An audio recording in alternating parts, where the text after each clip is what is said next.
Hello, everybody, and welcome to what you have probably expected already, either by the video title or seeing the two of us here. We're going to be talking about Flames of War, and we're going to be looking at the German Bagration book, which is finally here.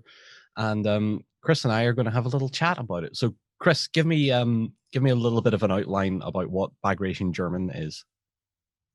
So Bagration German is the second part to the Operation Bagration that the Soviets launched to essentially get rid of the Germans from Russia. And this is like I said, the second book that we've had out. So the first book was Soviet Bagration. That gave access to some really cool kit for the Soviets. We were just talking earlier about some of the crazy formations you could do for that. Yep. And the original plan was earlier 2021, sort of January, to get the German Bagration out. Global shipping delays, well, love that phrase as we go, basically said, no, you're not having your new toys. It's not going to happen. So they've been going round and round and round until they managed to get to us. But we've now got a book that allows people to get some really nice formations for the next part of late war. So This is the Germans on the back foot. This is the drive by the Soviets into essentially the border region between Poland and Soviet Russia. Yep. And trying to win the war. Now, this is all about winning the war. It's not surviving for the Soviets. For the Germans, the reverse is true. It's now all about surviving. Yep. And even from like the opening page, this is Bagration. This is everything that the Soviet Union wanted to do is just those big red arrows going west. Yeah, absolutely. And the differences are so clear from the mid-war books that we had for the Germans and the Soviets, where it was all grey arrows pushing across the map. And they were pushing towards Stalingrad, and that was such a pivotal part of the war where it was essentially make or break, that it's quite nice now to see a couple of years down the line, essentially everyone's restocked, rearmed and ready to go. And the Soviets are pushing the other way. The red tide advances kind of thing. It's where, especially in the Eastern Front, it's where you see that parity of force really switch over to one side, because when we got to around Stalingrad and Leningrad, that's where the forces kind of equaled out. The Russians were getting better and the Germans were slowly getting better, but they were also slowing down. So you got that parity of force going on there, where the tanks are a bit more equal, the troops are a bit more motivated, roughly the same. And then Bagration happens, where it's just punch, was it the opening parts of Bagration basically took Army Group Center and it ceased to exist. Yes, yeah. And it's exactly. Like that is no mean feat to destroy the army group that has had you pushed all the way to nearly Moscow, to suddenly switch around and just remove them, it's scary. And after the German losses, like we were saying earlier about after Stalingrad, 200,000 taken prisoner at Stalingrad, that's a whole army group on its own. You suddenly lose nearly 500,000 men within that amount of time. And the Soviets, they've got more men than tanks, I think was the old adage. So on to, like, because I love the Russian book. I went and made a force for the Russians and made some silly stuff with a lot of IS-2s in it, or IS-2s and ISU 152s, because big guns are better. Absolutely, they make bigger bangs. But as we were talking before we started filming, Chris, we were talking about because this is now what we consider the beginning of the end game for Germany. We're starting to see larger numbers of what people know now as the German Panzer Arm. The more quirky stuff. So we've got Hetzers in here. We've got some of the stranger looking things. We've got more Tigers. We've got more of the big cats coming around. And we're seeing, even in this late stage of the war, we're still seeing Stukas flying around, which is kind of funny because, they started World War II and they're still fairly viable in the anti-tank role now in this book.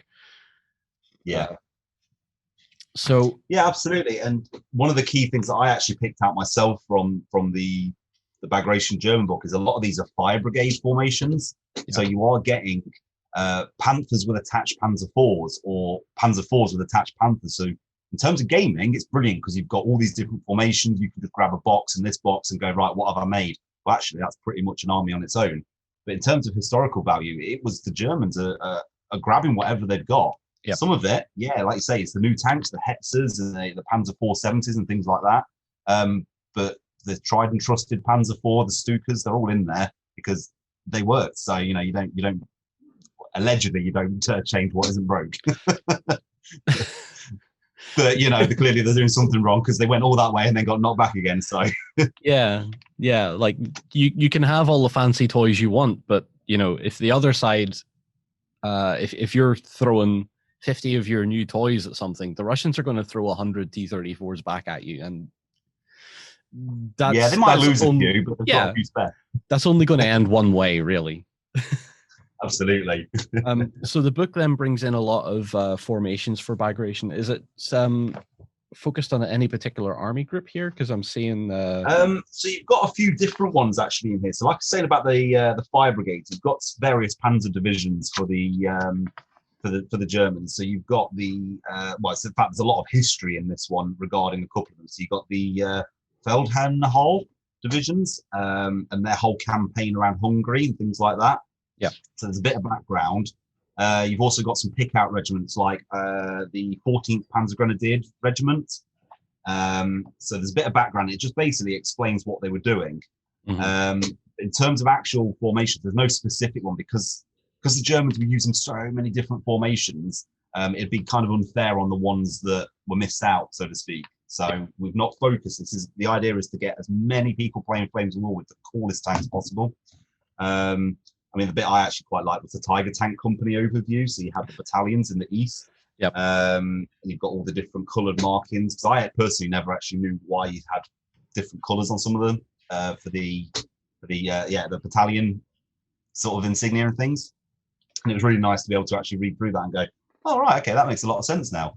So they've definitely hit the nail on the head over in New Zealand because they've got the historical side of it down to a T for you and me. Yep. So we're Bagration Germans then sort of more focuses on doing what the Germans did late war, which was the Kampf group, sort of get an officer, gather up whatever you can and go and do whatever you can. Yeah, because I think it's the important thing to remember is at this point of the war, Germany is really on the back foot. They are essentially, like you say, the whole of the army group centre's gone. They're being pummeled from left and right. Yep. With their allies at the time are supporting them. You've got obviously the Hungarians, the Romanians, etc., that have got some German kit, some of their own kit. Yep. But they are on the line and they're having to throw these allied formations in as well to try and hold the line. It's actually, talking of camp groups, the starter box, which we'll look at in another video that I've just got here, that is the Tank Hunter camp group. So obviously it's a fire brigade on its own there, with the idea that you've just got all these really cool tanks, which from a gaming perspective is like, oh, that's so awesome, I've got all these cool tanks. From a historical perspective, it's not far off the bat. No.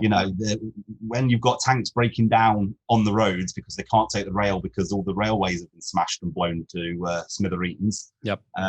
You've got whatever's left at the end of the road, and if it's 20 miles and you've lost 2 Tigers but you've got 4 Panthers, you'll throw them into the battle even if you need Tigers. Yeah, absolutely. So that's definitely the overview. Yeah. It's and it works perfectly into that because you say Germany's not only just facing Bagration, like it's Overlord on the other side because Bagration, the Bagration start a few weeks after D-Day. So basically, the way that it went, they were sort of in concert, weren't they? If I remember rightly. So they were supposed to launch at the same time. But Stalin held off a little bit longer. Yeah, I think it was around the 20th of June. It was late June. Bagration launched, and the idea was that it was a 2-pronged approach, which I believe Churchill of all people was actually trying to say for years. Let's do a 2-pronged approach. Yeah. But the Americans and the British and the Canadians, etc., all at Normandy, they got in there first. And did very well. Obviously, as we saw in the previous books, they did very well and were pretty much pushing by late 44 almost through Belgium into Germany itself. Yep. So within just a few months they'd managed to get that far. But then the Bagration decided the Russians wanted to get in on the action on the race to Berlin, essentially. Well, I think the Russians were better placed to race to Berlin because they didn't have a body of water to cross. There is that, yeah. They didn't have the English Channel for a start, and they didn't have the Rhine. Yeah, the Rhine's always been the enemy of most invaders' armies from sort of the France way, I suppose. And Napoleon, I know, had issues getting across the Rhine and things like that. So historically, yeah, absolutely, it's a natural defense. It's a natural border. Didn't work out so well for them in Bagration though, but no.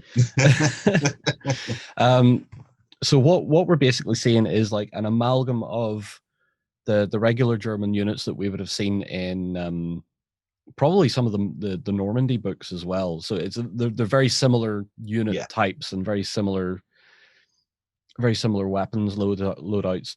I think there's maybe a few more STG 44s and stuff floating around in some of the infantry. Obviously we're not getting toys like Hetzers and stuff in Normandy, but we're getting a lot more of that supporting that core infantry that the Germans always focus around. That, you know, your grenadiers, your Panzer grenadiers and stuff like that. There's I think the key part to sort of remember around the Bagration book is this is still fully usable with late war formations. So if you come up against an American D-Day list, it's still perfectly viable in terms of points. It just gives the player more options. What it is they're updated lists. So they don't replace the previous lists by far. I mean, we're still seeing in the few tournaments that are happening over in America that the German D-Day lists, you know, are still really viable. They're almost, you know, top tier table on the tournaments and things. Because you've got players who are very good and know how to use them as well, which all helps, you know, at these tournaments and things. But the Bagration book complements it. So you've got updated lists. So it's not just pure Panzer IVs. You've got the option to take Panthers in there. I think you've got options to take even Tigers within that formation, which is a real, like say, an amalgamation. So yeah, it's an interesting book. It's actually a really nice book as well. And it's one that I know a lot of people are waiting for. And I think it's worth the wait. I was really excited when I finally got my copy last week to decide what I was going to be putting into my German army. Well, that's right. Go on then. What would you put into it? Well, my favourite tank at the moment is the Panzer 470. Yeah, I've always liked tank hunters. Way back in my my misspent youth, I had lots of tank hunter armies in various, you know, Warhammer and things like that for 40k. So to see that tank on a sprue in plastic is like really exciting now. Same with the Marders and the Hetzers. It's tank hunters for me. I love my tank hunters. There's something quintessentially German about a tank hunter, because even though the Soviets have the ISUs and the SU-100s and stuff like that, there's a charm to the German tank hunters. They have a certain look about them, particularly Hetzer and Marder. Like, you couldn't find two vehicles more opposed in their design. You know, one's sleek and low and the other one's tall with thin armor and riveted together. So yeah, exactly.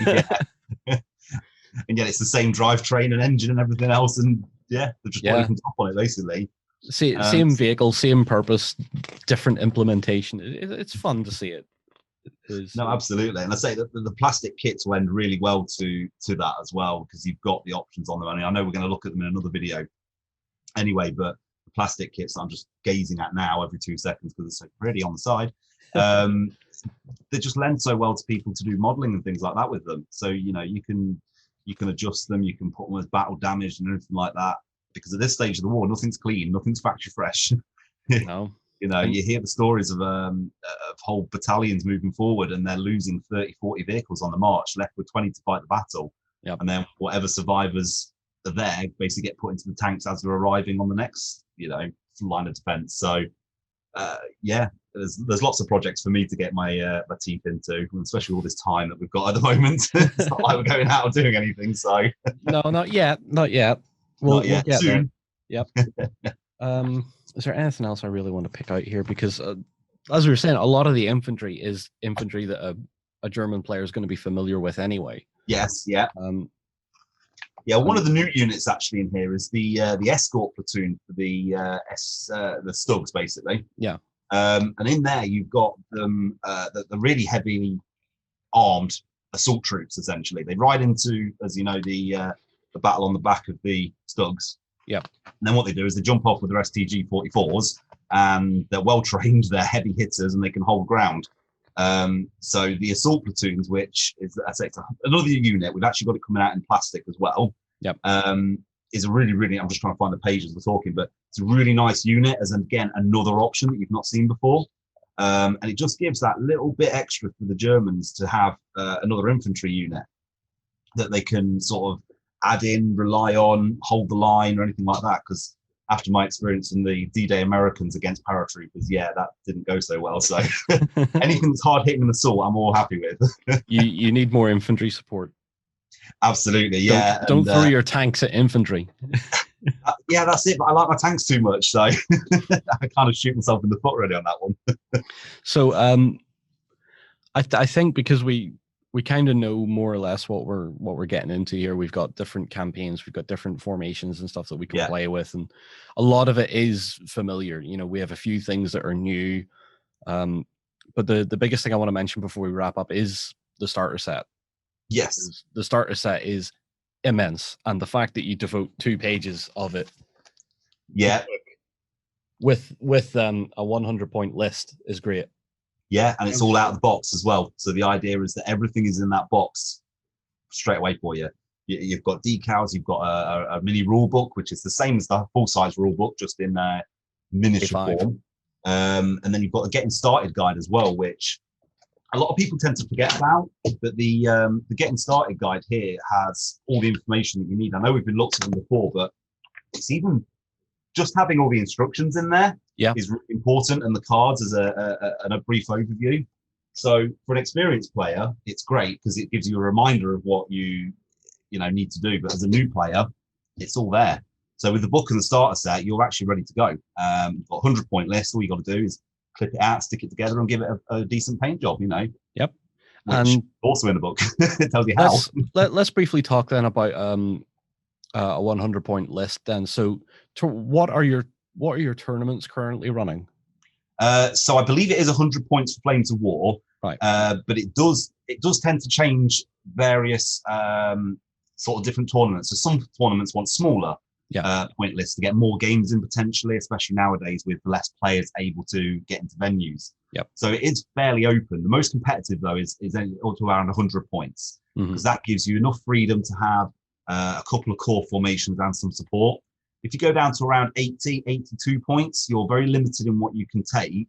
And I mean, in my experience, if one formation gets taken out, you've essentially lost the game because, of the way it works. Yeah. But with 100 points, if you play various missions with reserves and things, it's a lot easier to work out what needs to stay off the board, what you can bring in and things like that. So building a list is a lot easier at 100 points. Yeah. But again, it's all up to the tournament organizer. That's the beauty of how the points now work in Flames of War for version 4. Yeah. It's very fluid, I think is possibly the best word for it.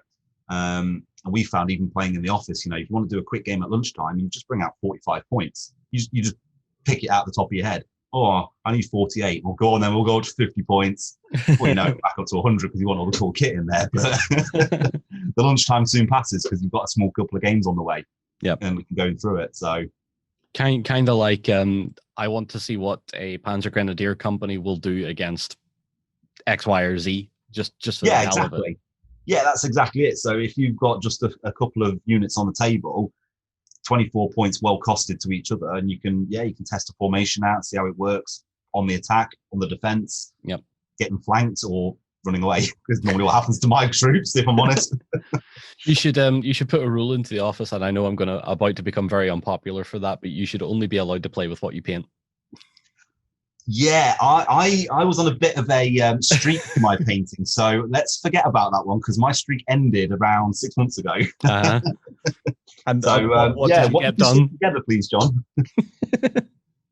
So yeah, I wouldn't be popular with that rule in the office, which is fine because I would probably never play.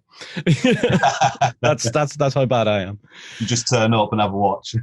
Yeah, I'll watch it and be like, oh, that's really nicely painted stuff. God, I wish I'd painted anything. But as always, as well with the book, we have the unit cards and the command cards as well. Absolutely, yeah. We'll talk about them maybe in the minute. No, we'll not. No, we'll talk about them now. You're not putting the cards into the boxes this time. Only the starter set. Yeah, so the starter set has got the unit cards for the units that you get in there. Yep. And then the unit card pack that you just got there is the way to get the cards for Bagration Germans. Yep. So Essentially, it's to increase supply of the card packs so that everybody has an option to get them. And it means that we can get the stuff moving out of the factory a bit quicker. Yeah. The important thing is to remember you can buy them. They are there as a resource. But we're finding that a lot of people are stacking up cards that they possibly don't need, things like that as well. Yeah. Yeah, you've got the resource ready to go. The command cards obviously a different story. That's the new way to play with Flames of War. They're an option. So they're not necessary, but they really do increase your experience of Flames of War. Yep. I was literally on the phone actually the other day to a retail store in the UK, and he says, why do I need these command cards? And I said, well, quite frankly, if you're like me and you've got bad dice rolling, there's a card in there to help you re-roll a dice that you pivotally need to win that game. Yep. There's also ways to improve units, take more historical units that we couldn't fit in the book, even though it runs to nearly 100 pages. Right, it's over 100 pages. Yeah. There's units we couldn't fit in. Command cards allow you to do that. There's even some command cards that downgrade your unit, so it makes the stats worse, but they cost less, so you can actually fit more of them in. Gotcha. And he was sort of saying to me, well, why would you want to make the stats worse? And I went, well, you can fit more in. My thing is that a lot of my stuff dies anyway. So if I can fit more in, I can do a bit more of especially with the Soviet Bagration, I can actually fit even more tanks into that army. Yeah. And I'm running T-34, 85s, IS-2s, and infantry and artillery. And, it's all at a better points cost. And the opponent just looked at me and went, is that really 100 points? I'm like, yeah, look at this. Showed them my list from forces, and they're just like, oh, brilliant. Yeah, okay then. But then they're using their command cards as well. So the command cards are really important, I think. I think they are the new way to play, and they make things so different as well. No game's ever the same with a command card. Yeah. So yeah, really good to get them as well as an optional extra. Yeah, and it's good to know that the unit cards, because there was some issues with unit cards being out and available. Streamlining that process of getting them just through that pack or through the starter box definitely feels more streamlined and feels more economical in a way. Because yes, you're right. The more boxes of models you buy, you're now stacking up triples and quadruples of cards you really don't need. Yeah, I certainly find that with World War III. Definitely, I have like 15 unit cards for a T-80 tank platoons, and I really don't need them. Yeah, that's the lesson though. You don't need that many T-80s, John. You really don't. I mean, there's only so many you can fit in 200 points. It is a finite resource, and I have enough unit cards to completely trance that. So yeah, I'm only saying that as a World War III American player, and knowing what the T-80 does to my M1 Abrams now, which is why I need to upgrade all my M1s to A1s for the better penetration on the gun, basically. So yeah, that makes me a little nervous. Don't worry, it's not necessarily me that's making those. I'll tell you, it's one of our other staffers that's doing that. So yeah, we're happy with the book. I think it looks great. It's just as solid a book as the Russian one is. They're going to go hand in hand really well together. Yes, I've already seen people on some of the Facebook groups talking about them and comparing stats and having a look at what they're going to be able to do with them. And a lot of people praising the model kits as well, which of course I'm going to get to very soon. No, absolutely, yeah. I'm going to do my usual tank gibberish nonsense in that video, of course. I think that's going to be the longest video of the ones that we plan to do, Chris. So you absolutely. Well know. And then in that, we'll go through all the new units, because I say there's not just the plastic kits. We've got all sorts of new kits coming out that are resin and metal and all sorts. So definitely a plug there to stay tuned for the next one. Well, until next time then, everybody, this has been Chris and John, the tank gibberish maniacs from Battlefront and OnTableTop. We will see you again very soon. Go ahead and check out our other content on screen now. And while you're at it, why not hit subscribe and remember to ding our dong. Go on, you know you want to click it. Go on.